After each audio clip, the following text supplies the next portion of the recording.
zana kan thu pui tur chu chan dam na ra ti thum ti ani zana hian chan dam kan ni to em korin thon bi bung kha chang so chu ti anga thi na ra thak ta chu pathianin min chan chuak to a min la chan chuak le ang min la chan chuak le se ton ti ama chuan be sina kan kata athulal pan kan za tan ma so ro se lali su krista chuan nang le ke hi thi na la ka tangin min tlan chuak min chan chuak to a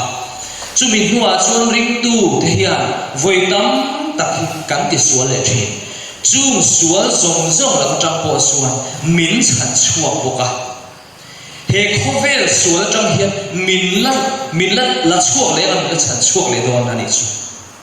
chu wang chuwa isu krista hirin tlak ani tak zet ani ti kan soi tu ani mission dei kan soi tong khanin sual kan nia ta chuan sual kan tlu na ra bi pathum poi mo tak tak mai oma chung ta chu pakhat na chuan rin hel na sual ani a rin lo na a chip siarin kan soi vet mang to lo he hi rin hel na sual rin lo na chu chu khoi ai kan bu kan ti chuan evi le adama abikin evi khanin pathianin eilo tur ati di kha ashare ma se setana khanin ektin nge ro ti kha in ai chuan in thilo na tiam ni in thi reng lo ba ro ti khan rin hel na athim nu ngal om ta ni chu rin lo na sual khan athuta a ti chuan at tak sa nge na ti sual ta ni tro at tak ti sual na aro tu ta a thei kha alova a ani ti kan mori ti suan ni sual na ti tolo khu po mi sual ti reng na chu kan chang chu lo ni ta ni now piam nim hian sual ala ti reng lo ma se evile adamana an lo ti sual ra an lo bo chiat ra kha nau sen khan a hong kha to thlat mai ni chu wang suan davida chu len ting ti kha sam siak tu khan kanum sualin ni pa ya ati chu wang chu sual pai kan ni ya sual sa piang kan ni ani chu eng ting nge pathian fa kan lo ni le tak tu va nge isu va tro pathian le mi hring in kara chu sual chu lo tla sek ta a thin thangin kan lo om ta ni isai pung summa le pa ko cha ni kan sia chuan kan mua pathian la ka ta min thin thang tu chu sual ani Isu la Isu Krista chu kan mo per chu alomin ta ani chu Isu Krista lovin chan dam na om lo ani la Isu Krista chi chan dam na ani ya nang le ke hi zana hian chan dam fa kan ni angin kan nu ni kan mangem ti hi kan in so ngai ani le rabi pakhat na chuan rin na awanga thiam chan tir na FSC phung ni chang le chang kwa kan chia chuan rin na awanga khongai na chan dam in ni nang mani tho chuan ni lova pathian thil pe kani thil ti awanga ni lo ve chu ti lo chuan mi nan chuang da nge ati nang le ke suala ka changa min tlan chuaka chan dam na min pe ka hi kan thil ti that wa ani lova samzai khat po atel lova ni heta hian a thong na chan dam liu kan ni chu wang chu thil ti awanga chan dam na hi om lo advantage te chu thil thwa ti awanga chan dam tum an nia chan dam tum na mo kham in zir ti khan nia da zong choda awanga chan dam tum an nia vok sai lo awanga chan dam tum ti in min soi thrin ma se hi kan in zir tir na ani lo chan dam na hian kan ti ve pakhat ma atel lo ti kan hriat angai ni robung li changa chuan in da thok tu hlo chu khomai na ruat ani lova batar ruat ani zoke amai ro chu na thok lova pathian ngai saklo thiam chan tir tu ring zo karin na chu ama fil na ruat ani ati ta tok tu hlo chu enti modi khomai na ruat ani lova batar ruat thil ba chu kan ti nge yang ai tro kan ti let ve nge yang ai ni ti chuan pathian rom bol po hi kan ti nge ngai ani batar ruat ani pathian rom bol tu la ko nang le ke hi kan ni ti chuan pathian ngai saklo thiam chan tir tu ring zo karin na chu ama fil na ruat ani ati ni chu Krista kan fil na kan ti a hian kan ke ma ani na kan ti ve kan thil ti ve hi pakhat ma tel ti kan hriat angai ni thiam chan tir tu rin na chu enge Isu kata na thi sual nei lo chuan ka sual pura keima fanga tura ni ti hi chu thiam chan tir tu kan varin na chuan atelani lali su Krista kan rin na khan heng song song hi atel Krista cross an khet be khan ka sual pura keima fanga thiania keima fanga tura ni ti kha Isua rin na kan vanei hian heng song song hi atel ani zona pun thuk chang song group kan sia chuan pathian in khove la khonai em ma chu ti chuan afa pamal nei chuna pe ya ama chu tu po ani ka pia an bora la ka chatu na na nei song nan ati heta hian pathian ni clear nei pakhat ni clear na om lo nam a clear lo chi a clear lo mo mi ngo mi dum ma clear lo pathian chuan a ringa pia ni to chuan chuan la li su Krista ringa pia chuan Isu Krista chu cross a ka da na thia keima avang na tuara keima avanga thien ama avanga chandam kani ti an ring ani chuwangin pathian chandam na chu kan rin vele a khongai na chu keima ni a chuan puan chu aloni a alolam chu thrin kema in lu thrina nang ni po ta chuan kema chuan thu sei tu chuan speaker chuan in pathian ma ngai na ro puilu tuk mai ron puak chu thrina cross a chuan Israel nei damanita chandam kanita zalen kanita nantia pathian ma ngai na ro puilu tu mai puak chuaka ti chuan lo ngai thatu lamin chandam ni in shria kan lo nei ka sual song nei damanita in shria kan lo nei chuan pathian khoi na chu kei ma ria puan chu ania ti chuan enge lo lam thin kan ti chuan bianga lo wanin mitui alwa thri ro chu ta chu kan ti the kan ti ve tel lo kan ti pakhat ma tel lo pathian ngai dam nei a thonin kan chang ani kan soita khan Isua kata na thia Isuan ka suala phura keima afana turani chu chu cross min thosak chu aloni ta a chu min thosak na chuan ka soyam khan nang le ke hian ti ve pakhat ma kan nei lo a thona chandam kan ni chu chandam fa te chu masong tu kan lo ni ta a rinda kan thang lian tu ra ne a masong tu kan lo ni ta Isu Krista kan pom chia khan step khat kan kai tuna chuan step ni na kan kai do ta step ni na chu enge rinda ava ti thiam rim na FSC pum ni chang so a chuan thil thra dia tan Krista Isu a chuan siam omin ama ku chua kan si a chu thil thra ti chu kan om na turin pathianin abuat selo kani nang le ke hi pathian chuan thil thra ti turin min siam ani ma se suala kan lo tlua thil thra lo le tik lo le sual kan lo tia chumi tang chuan siam thar min lo tu ta a Isu Krista pian thar na kan lo ne ya Isu Krista siam thar na kan lo chan hian kha sual zong zong ha kal san tu kan ni chu kan thiat a poi mo khop mai ani le rin na chang hi chan dam ni na atoke loi zo ta ko Isu karinga karin phot chuan ka thil ti hi ma poi lo ka zuk le huam ti hi a poi lo Isu karin phot chuan kan ti vm jago pa pum bi chang so pasria chuan en tinge ti le chu ti am bokin rin na chu thil ti nei lo vin ama cho vin om chuan thi ani ti urau te o zana hian ring tu ni in maya Isu ring tu ti in chala pathian mi ti in chala pathian no bon tu kanin tia ma se lali su Krista kan rin nahi kan nun chu puyan thil ti in alang di le chun silo suan kharin da kha thi ani ring tu ni kha om sia ani lo irin na chu karin na chu kan nun chu pui tu ani chuan rin na chu thil ti nei lo ven ama chau chuan thi ani ta ta fa min thil tha kan lo ti ni mai the Isu Krista kan nei chuan silo chuan om sia ani chuan bok lo ani chuwangin lali Isu Krista hi inna le kanna alaimu ani turani jana hin sule muama film lo pokan lo omni mai theye ma se thang song kha Isu Krista I than le na tu sui Isua Krista I thang lian anga ma ison zelanga khang zong zong kha khet kha pai kha ani zeldon ani bola mai po kha Isua rin khan adu tok mai lo bola han ngai to tai la ani khan tinge ti kha bola khan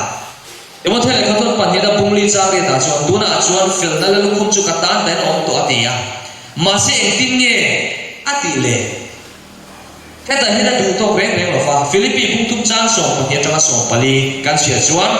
mu to reng in ti kan lo fa fam kim to reng in ti po kan hek lo Krista mi man chan chu kaman the da lo mo ti in a u min ka zo kani una tu mana ke ngai lo ama ero chu he thil pakhat hi ka te trin nung lama thil om te chu thei ngila malama thil om te chu banin Krista Isua pathian chunglam ko chan lom ban huturin tiam chin la chu kapan tra ani ati chu tiam chia chuan ke ni po hi thiam bin na kuma thang liana tiam chin lam van ram khem tura kan pan tra angai ani har saka po ni se chu wang suani nang le hi thiam bin na duna thang lian tu kan ni ti hi kan chian angai ani crossa kan thlan na chu fam kim le ma sela chan dam na ero chu Isua lokal ma lo chuan chu chan dam na fam kim chu ani theilo ani Isua Krista lokal ma lo chuan kha chan dam na a fam kim theilo ani a chan chu nang le te hian kan bo san the ta ani chan dam na fam kim ni tur chuan a song zo lo khan fam kim angai ta chu wang chan dam na bo san the ani ta mai engtin nge kan Bible chuan alo soi Ezekiel a pung song pre chang song ni le palia ama ero chu mi fel chuan a fel na kong hoi sana kholom na te ati a misual te tiang zela thil te om te ati in anun do nem ni a thil fel ti eng makha siat reng ani to lovanga a bo chiat na a bo chiat da le thil sual ati na khan chumi nge a chuan a thi ang ati zara hinat kan lo piang thar to a Isua Krista kan nun kan lo lan to a ti suan kan lo ti thrin dam ta suan kan lo ti thrin kan lo pai kha to a kan lo hal ro ve to ma se kham te kha kan lo ti le hian chu kan suan ti a suan kan thi don zara hian inung don nge thi don ti su ikuta kan du thang na ai ma sual ti kan siat ren pathian du lo ti kan siat ren kan na ti tat chuan chu kan ti suala chuan kan thi don su pathian thuni eng angpon ka piang thar to lom ti baula lali suwa Krista in lanin pathian ne na eng angpon mit duit la zoi trong trai thin ma ela sual kan na ti tat chuan itan le katan chan dam na aw na hi na ani chu wangin pathian du lo zo zana hin kan la khoi ani chuan he temple kan la ti purbana kan la ti kholo chung chuan chan dam na tuan thing kan chang nai don lo ti zana hian kan hriat ka du ani khovel dana min ka don theilo engtin nge ti ko polan lo soi roma khan rombu ria cha so pathuma ti sadana i chuan in thi nge durani amai ro chu taksa thil ti te thara wa ti hun thin chuan in numang adi mathai pung so ru chang so ti palia chuan tu point ministry du chuan mani rom poi solovin across point ministry ro seron ti ta cha enge kan cross pu chu sa ka sual te thil thalo kan ti kan su le huam ril ru bol ho pui ru ti am te khang ang zong ti cha ka kan nei kan cross pu chu ni a kha kan thil cha kha lali so Krista nei to tu te suan hei hi at halo tin aron cross ta chat maya te suan ani mo lan pa ti in chu thil sual ti kan sak em kong zo kan sak chu zo lo ha ani lo zo pathian duang zo kan nun sham na cross kan put na chu ani ta ani chu ta chi chun Isua Krista awangin kan ti sa thil ti da chu khara vin kan hria kan ti hun thei chau ani inuna Isua Krista ala per lo chuan engtika ama isim ngai lo fa engtika ama in siam thang ai lo mà sẽ là Isu Christ hay inuna lal bera ida phot chuan kasim thei lo ti lo kasim lo thei lo hei chu ka ti thei to lo vani iti nge ya chu Isu Christ ta in pon chuana ani ai pon chuak thri lo chu ga chuan lal Isu Christ ta inuna le kan na hian alal ber turani eng am takin nge Christian kan na hian mun achan le pathian u zong ti tu kan ni lal biak na kan soi thin ka soi le don mathai pung chang so ma khan I du zong wana ti angin lem ti ro se udau te u zana hian lal biak na kan soi thin na ti ro van a an ti thin van mi ten an ti thin akha khovela ti tu ra ti kan ni ya kan soi ve thina mà sẽ cắn sổ mềm cắn tiền hằn ngày tuổi tiền u luôn ta kinh ngày tuồng u và na du anh em đi và na zilan duyên đi u van em đi sa dan mu em đi miền rel em đi hằn ngày tuổi tiền u chú đi cả thiếu ngày tuổi tuổi chú ta chú và na chuan mà ngày đây cả sợi tuồng khan mà ngày đây là lên sa rồi mà ngày đây là lên giá chú mà ngày đã hàng xuân pathian đủ zo mà ngày đây là đủ bol pathian đủ lâu zo cả anh ti thiang lâu riu thiang him nun thiang him anh ta tani rồi cũng so pathian sang nhà xuân he khovel đã là hiền ông sula pathian đủ zo ắt hà lệ lom tla lệ chặt phăng kiếm chú in riết tiệt thế nan in riu ruột har omin lâu đắng làm zo tổ lâu thì in min shin anh pathian đủ zo nung tu cái này rồi cũng bị giang sợi chuột thiếu chả thì phần ở đâu cũng đã lệ rồi mỗi đã lệ bố đầu thì nó giống tu tên là chuột chặt tuan nó đã bị yang đi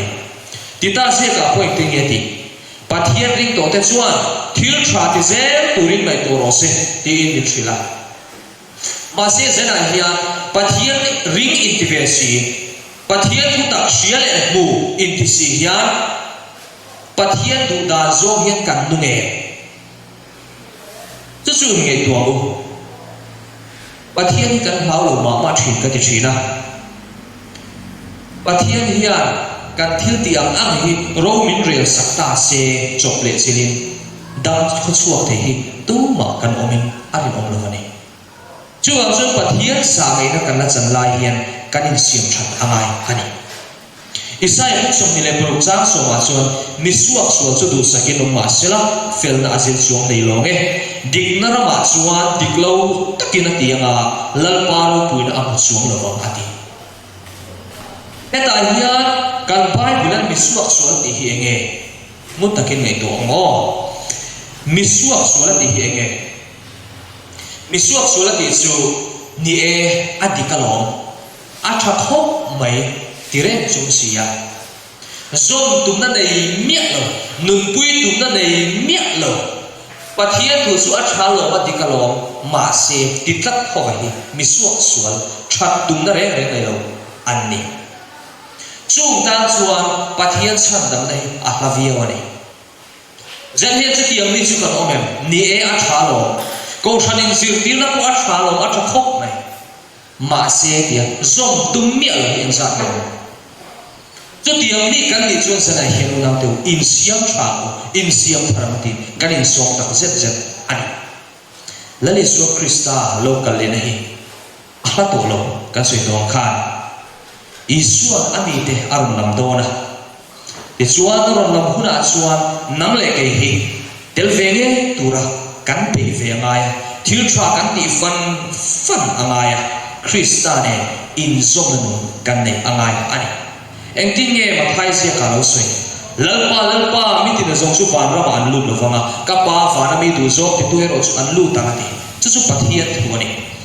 chu wang chuan pathian du zong ti lo kan tum ran chuan eng ang pon kan sui tong khan chol ni tin in khom thin mai la eng ang pon mi te chunga that chuin ma ngai na falan chua pui thin mai la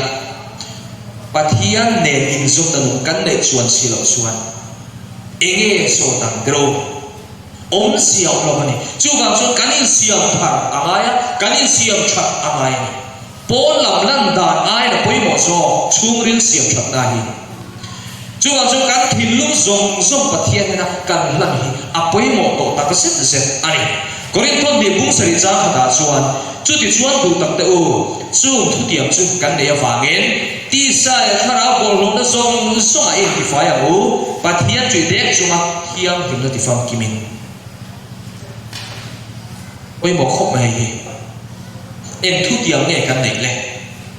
lal iswa krista lo kan le na thu tiam ami thiam nim te aron lam le na thu tiam ani chu churing tu te hian kan nei cha da wangin ti sa le thara bol lo na zong a ti chu wa zo kan tak sa thil ti hian mong ani thui tu ani em ang kon trong trai mi mai la trong trai du mai la mi ka ren sa cha chu enge so ta om siok lo ani an soi thui na kan soi ve nge Peter Pahati om ani in khom pe lut tu riêng trong trai khom san eng kim mai ape ka biake na so na lo alam dara he Peter te su avan fa kom em avan tharau mi tak ti thei tu khopin an mani ma sela in chu ma chu mo mi re lo lai nei chu kha ni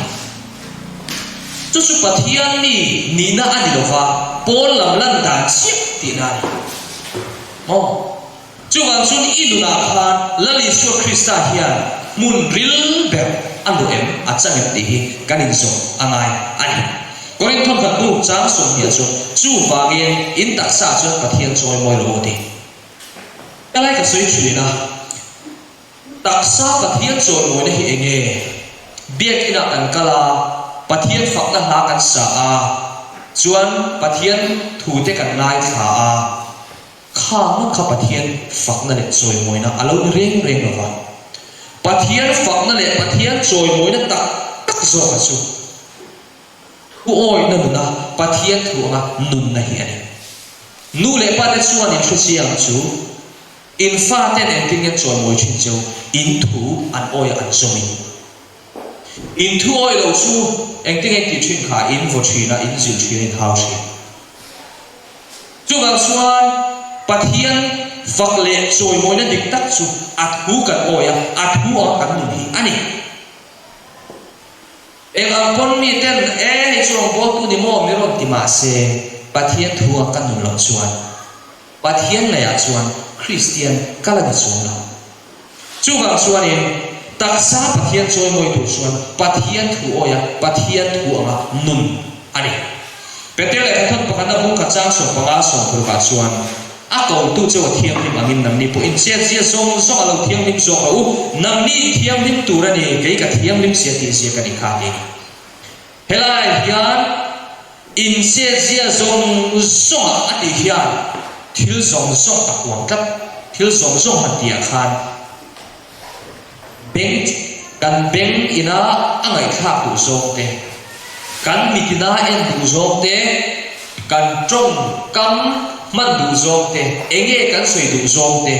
enge kan ei du zong kan im du zong kan ti du zong kan nu ashilani i lung chang kan nu zia ashilani che song ati hian chu zong suan pathia a choi moi tu ani unam te u ithil ti khan pathian a choi moi em zena hian kan Bible chuan tinge ti kha kan thil ti tin rem khan ithil ti pianga pathian ro puina tu ni rin ati ka kufa ka sia lo ti thin de khan pathian a choi moi em teu lo pathian thilum katina a pathian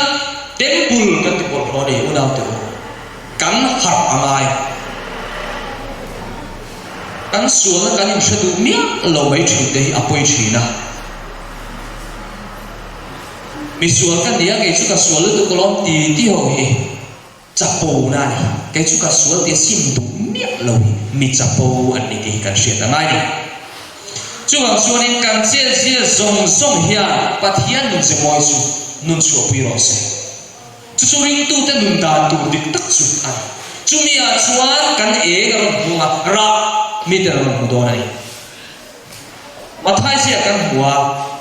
kan thil thati atangin mi ten pathian an choi moi thei don kan thil ti kha poi mo tu mani thil diklo thil thalo kan ti chung chuan eng tin nge pathian tan hriat pui tu kan ni thenga pathian nun zemoi nun chu pui tu kan ni theng a thei pathian mi ani thei lo chu tiangin ti kan hriat ka duwa korin thon khat bung khat cha som thuma nam ni ero chu ama zara krista isu a chuan in omani ani chu pathian hne na ta kan tan fin na siamani felna te thiang lim na te tlan na te ne cha som thum pakhata chuan a chuanga piangin lalpa chuang se ati kan thil ti thate chuan pure ma kan nei lo wa min fel min lo ti pot ka felna kha chuan tla om lo pathian ma lali su krista lo chu nang le ke hian chuan tu pakhat ma kan nei lo wa lali su krista chu kan tan fin na pathian in pe a chu tiang zelin kan tan fel na ka fel the na po chu krista ka tlang ani zel chu tiang hoi ka thiang lim the na po chu krista ka tlang ani chu mi ni lo chuan kan hian pathian choi moi thei lo in shuai tu krista ni lo chuan eng tika ma isu a hi choi moi mai lo chu ga chu kan tu lai mu hi isu krista an tu rania rabi panina chuan lali su krista kan thang lian tu rania thiang lim na nun kong kan su nge nge tu ani adok le chuan a step thumna kan lo kai lo nga pathumna chuan rin na awanga ti ro puina apoi mo khop mai tro Philippi bungthum chang som ti pakhata ani chuan a thoin eng kim po ama thuin aum tir thei sumi pho jiang selin kan tlom lai taksa hi ama taksa ro pui anga om turin asiam thai am he taksa tlom tuk mai hi thi thei troi thei hi isu lo kal huna chuan troi thei lo wat huam that kan ni don ama taksa ro pui angin isua taksa ro pui chu emo thi thei to lo na kai tho ani na kha ania chu tiang chuan nang le ke po hi thiang him na nun kong kan zo a pathian lu kan puta pathian du zo kan nun chuan ama taksa ro pui angin min siam thar le don ani chu ania chu rin na kan nei he turani lali su krista kan ma suai tu ani zela mai isu krista ta lo suan hei ani he lo he ti ro pui na hi isu lo ka lo na kan cha tu ani chumi cham tu chuan nang le ke hian e kan mo nun thiang him kan no thu buan bu ni chang so mai ting el ke le thi thang in rin omin lo ro ti chuan nun dal lo khum ka pe che thi khengarin om te chu an thiang him nge don zeren chin chiro lali su krista lo ka le na hian chu mi te chu mi thiang him ani don Timothy hian Timothy sia ka ke ko pole ting elo ti le bung li cha le ta tuna chuan fel na lu khum chu kata ta in naw to a chu lalpa mai to tu fel ta chuan sum min ni a chuan mi bea ka ne na chau ni lovin a in la na ngai piang te ne na pok ti in min sim ani ole sum min ni a chuan ti hian mo i sua lo ka le na ni a to na ni a akina ani chumi a chuan ti ko bola bo chuan alal kum chu a chang don chok tuna hian a chang ha ka ti theilo ama ne i sua lo ka le huna fel na le kum chu ka chang don min pe don na ti chok ni chuan chuan ti ro pui na choi moi na le kum hi rim tu te hian tuna kan chang ha theilo i sua lo ka huna kan chang don chok chumi chang tu te chu kan sei don khan mi thiam hi te ani oni Thessaloniki thang kha bungli cha som pasaria chuan lalpa ngai chu au thom nen va tir ko chumnum per onen pathian to ro ri nen va na train ro chum don si a tin krista thi to te chu an thom sa nga chumi nuwa chun ke ni nunga lo la om ringa te hi boru ka lalpa muak turin an ma ni rualin chum zinga te khian lak sovin kan omam chu ti chuan kum khoi lalpa he na kan om to ang tin min rila Isu krista chu alo kal le nge do ti kan hriani heti huna hian li pathian ta na mithian him te chuan choi moi na ro pui tak chu an dom do na ti dang lam na chu an chan don ni itaksa troi thei ka taksa troi thei hi isua lo kal le nia chuan troi thei lovin siam ani do chu chu khoi ange kan bu bible kan bu korin thon khat bung so panga cha so nga pakhat le nga hi chuan ngai te thuru ka hri do chu hi kan zai kan hil kher na fanga nima sila kan zai to to ro lung pe ri pura chuan rei lo te ya mit khap kan lo ba ti tang la min kan om fek to ang to ro chu ri don sia chu ti chuan mi thi de chu troi thei lo ka kai tho in an omanga ke ni po ti tang la min kan om to ang ati nung da ma lo lo te po kha troi thei lo wa siam dang lam ani to don ti na ani chú trôi theo nó siêu đắm lòng tụi đấy chú mình thiang nó him nung đama isu lo cả lẽ na lo hak theng tụi đấy khác anh đi đón anh có những thôn là cũng sống bằng cha sống ngáp liền chú nên tiếng nghe tiếng lẽ chú thì xuân hết trôi theo hiền trôi theo lâu na asina hết thì theo hiền thì theo lâu na asin huna chú mình hun nghe à chuan mẹ này thì na anh rồi ta thì thu xia khi anh khen anh thì nắng lệ cái thì trôi theo lâu thuồng cái này đón Isua alokal dona lali Isua Krista lokal tu tan hian unau tu kanin buat se avan poi mo Isua lokal le apnai tu takset zeta chu Isua Krista lokal le huna chuan idum le kanun hi ti dang lam ani venge he kan taksa hi ha dang lam ani ve do ne siam thar ani ve do ne chu chu voina kan nun dan hian shil do ni Pathian không ai cái này ra này na vàng hun cha kan na ya he kan hun cha này me cái hi kan man chan avan poi mo chumi lo chuan engtika amma lali su Krista he in zom na nung tak het tak kan nei do lo ani chan dang na ra bi kan sui te kha tiang hian acha tin lo en lokila khai khom nan mi zong zong tan lali su Krista chu khovel tan ron thi ani chu Isu Krista ron thi na chu kan lo rin vele khan rin awanga thiam san tir na khoi chan dam kha kan lo din mot chu ta chuan nang le ke hian eng ma ka hen ti thei kan nei lo kan ti ve pom lo Isu lo rin ngot mai lale chan dam to lo om ring ngot mai kha kan ti ve om chu chu ani rina va khoi na chan dam to te piang thar to te chuan an nu le tu chu mo rina va ma ti thiam bin na thil tra ti fan bora thelo na som tu te hena chu chatuan na ka piang tia rong se na lo suyam khan thil tra ti fan pathian du zo na nun man na Isu Krista nun thiang vin na than len na kha ania chu pasu Isu Krista vin na awang chau kan nei thei korin thon khat bung som thum korin thon khat bung khat chang som thuma kan huang khan Krista chu acting ati kha kan ta thiang him na pe kani chu ke ma hi kai thiang him thei to lo lali Isu Krista karin na awang chau thiang him thei kania chan dam na po chu tiang tho Isu Krista karin na awang chuin tisuan Isu Krista kalau ringa mi piang thar kalau kita tisuan herin na piang thar kan vel hian than len ai ta de chu tisuan chu ka than len na tu chu e ka tisuan thiang him na nun kong ma ka thang len Isu an na kong chu thiang him na nun ani chu mi zo chuan enge kan chan le tu chu mi thiang him na chuan ti ro puina van ram kan chan to ma se khovel an hian zirti na sang om ta a tiang hian lo en ta ila chan dam na abo thei to lo ti sil na zirti na om ni tro Ezekiel khan kan sui to a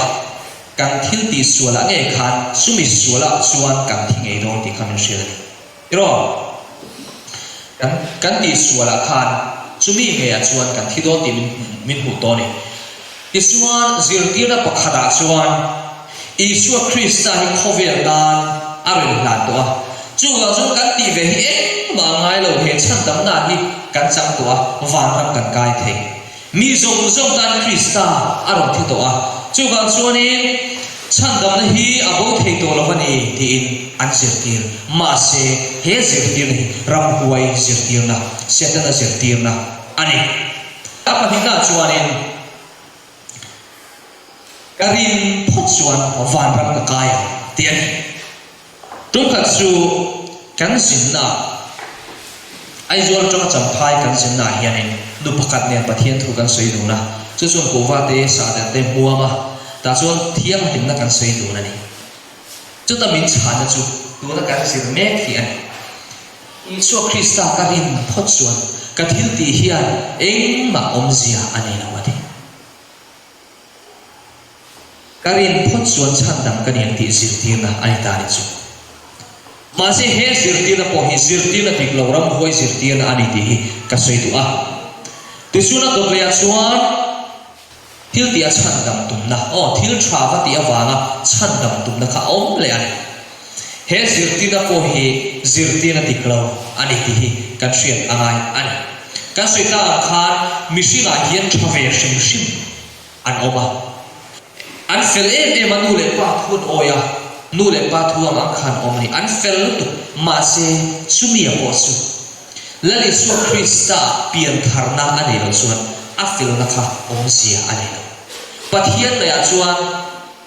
Isaiah soya khan ponche nang khai bol lo ani chu wang chuan Krista tel lo fel na hi engma ani lo wa chu wang chuan thil tha kan ti tia thil fel kan va ti ri ko thian chan dam kan ni pha lo Isu Krista awanga thil tha kan ti hian lo man kan hu don chau lali su Krista awang se na ai ni kan nu na chu wang chuan he thil tha ti chan dam tum nahi thil ti a chan dam tum nahi ram hoi zir ti na ni ya kan ko san nge ko da som thada wa chan dam ni a om lo zia kan soi cha si tro so ni ser thada wa chan dam ni a om lo zia we zai kan soi to voi dam tak kan soi ani chu wa sun i khom te po lali su Krista no le na wa ni kan i khom tu ra ni ya kan zai te po kan chan vo kan ti te po hi Krista no le na wa ani sian tu ra ni chu tia ani lo chuan kan thil tha ti khan om sia ani lo ti hi kan hriat angai ani he kan kom zo da tu chu ani kan soi ta khan lali su Krista kan ta na ar lan na khovel ta na ar lan chu rin na in kan lo poma rin awang khomai chan dam kan lo ni chu tiang se ri chu pian thana tan chuan ma kan so na than le na kom kan lo zo ta rin awang ti thiam him na thil tha ti na ke kan pe na ti chuan chu mi thiam ni ma chu ti ro pui na chang tu van ram chang tu kha ni chu mi khangari no chuan chan dam na fam kim chu a chang do ani zara he chan dam na fam kim chang tu hian kan buat se avan poi no teo he chan dam na fam kim Isu Krista lo kal huna kan chang tu ai lulu tu kha khovel lo sum le thil zong zong hian a lei zo lo ani chu wa nge lo tu zana hian thi khenin kan den om don lo ni lali su Krista lo kal khengarin om tu hian kan nun kan na don lo ni Isu Krista ni na hian in lan par thema utin kan in so ani lalwa na tu kan zatan mal som lo se amen